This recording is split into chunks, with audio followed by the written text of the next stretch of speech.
Hi, welcome to the class, Living from Love, and I'm really excited to get started.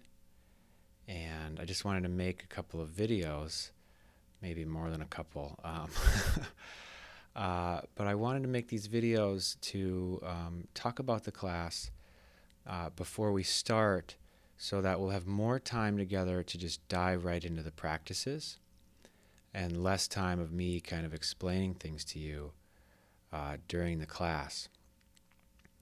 And so I wanted to start with this video. It's just going to be about kind of what inspired this class and really the heart of, for me, what is exciting to me about what we can do together.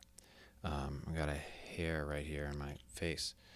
And so the class is inspired really by two things from my life that I'll tell you about. And the first one is a couple years ago. I had been practicing IFS for many years, and a couple years ago I started a daily mindfulness practice. It's a Christian mindfulness practice called centering prayer, but it could have been probably any mindfulness practice. And I had tried meditation and mindfulness before, and I never liked it, and it always felt kind of forced and painful. And somehow this time something changed, and it just started to click for me. And because what I noticed is somehow during my practice, I would notice that I would get kind of pulled into my thoughts and feelings. In IFS, we call this getting blended with my parts, who had some kind of worry about the day or whatever. And somehow I was just organically able to come home to self, to a sense of I am okay, a sense of being inside. Felt peaceful and okay and very pleasant.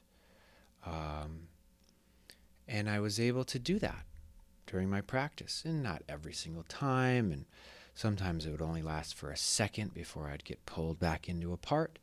That's how it usually went. I'd just come home for like a second and then just get pulled right back in, then come home, get pulled right back in. But I could tell that this is what I was supposed to do, and so I just kept doing it every day, coming home, coming home, coming home, coming home. And that up until that time, even with years of IFS work, that the day-to-day of my life was really an experience of, that now looking back on it, I would call it almost perpetual dissatisfaction. That doesn't mean I've always felt unsatisfied. It just meant that in order to have a feeling of satisfaction or a feeling of okay, that I would need to do something to get that. And then, if it was maybe eat some kind of pleasurable food, or if it was, go on my phone for a little bit and watch a video on my phone or social media, or something that felt pleasurable, I'd have to do something in order to get satisfaction. And then that satisfaction would only last for a tiny bit of time before it came back to not quite satisfied, not quite okay. So that the background sense of my life was not quite okay, not quite satisfied. And that my parts really, were always trying to kind of fill that, to get satisfied, which would last just for a tiny bit of time until they'd have to just do the whole thing again. Which really, is kind of the human experience for almost all of us. I didn't know there was another option, honestly. And then as I'm practicing this mindfulness practice of coming home, coming home, coming home, I'm noticing that this sense of okay, this sense of deeper self, this sense of beingness, that there is okayness, there is satisfaction in that. And that I'm able to come back to that more and more during my daily life. So I would maybe do 20, 30, 40 minutes of this mindfulness practice per day, of a kind of intentional, quiet practice. But then that would start to leak into my life, into my daily life. So I'd be in the middle of, my kids are running around and being really loud and, getting in a fight or something. And I'd notice getting activated in a part, getting really frustrated or really upset. But then I'd also notice I could come home to this feeling of okayness also. That I could have the upset feelings, and this feeling of okayness could also be here. Which then it just didn't quite feel like such a big deal to feel upset. It felt kind of okay to be upset. And so over some time, this started to more and more become a part of my life until it kind of organically, very gradually, over the course of many months, one day I realized it's always here. That this feeling of okayness is always here. And I remember at some point in the last few months saying to my wife, I don't think I've had a bad day in the last year. Not meaning I haven't had discomfort. I've had plenty of, emotional discomfort. I've had many days of feeling very anxious, days of feeling very depressed, days of feeling very angry. All that's happening. But right behind that is this sense of it's okay. Oh, this feeling is okay. It's all okay. And that's an incredible shift that I've noticed. That for a long time, many, many months, I didn't know what it was. I didn't know how to describe it to people. I didn't know how to help people with it. This is here, it's great, but I don't know what it is. And then at some point in the last 6 months or so, a mentor of mine told me about this big research study on something they call fundamental well-being. And I was intrigued, so I looked into it. I listened to a interview with the lead of the study. And that this guy who was doing the study described exactly what I had been experiencing.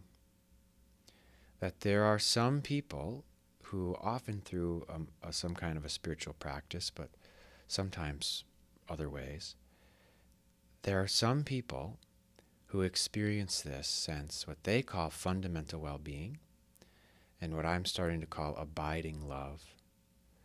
This sense of always okay.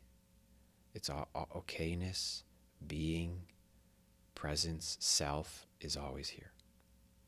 I think about it like water. Like it used to be I would have to do some kind of a practice in order to go to the water of self, of being, of okayness. I'd have to do IFS to get that. And then after some time of this mindfulness practice, I noticed I was always in the water being self, the water being okayness, the water being satisfaction. I was always in it, maybe only ankle deep. There were lots of other things happening, but I was always connected to it. And I found I'm not the only one. There are other people who experience very similar things, and they call it fundamental well-being.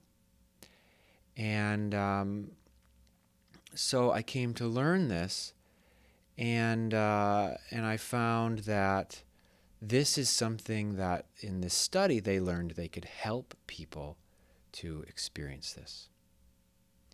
And there were ways that could reliably help people to shift out of what you might call fundamental discontent and into what they call fundamental well-being, and what we'll be calling abiding love.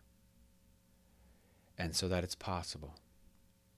And in this class, we're not going to guarantee that anything's going to happen to you, but that we are going to practice some things that I think have a high likelihood of just giving you a little bit more of a glimpse for this, and also setting you up to be able to move toward this in your life.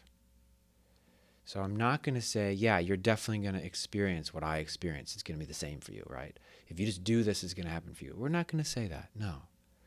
But we're just going to make an invitation that these are some practices that will very likely help you to experience this a little bit more often in your life. Okay? And so the practice itself, there are many different kind of strategies that you could use. There's no one right strategy, and we'll talk about that later. But the most important thing in this class is just being together. It's really just community, just coming together. That's really the foundation. But then the intention behind being together is then to move toward this. And that the two things I've learned that are most helpful is one that I call coming home, and I will teach you kind of what that means. And the other is called sinking in. And so we'll talk about those in later videos. But that's really the heart of this class. And so I look forward to going further with you. Thanks.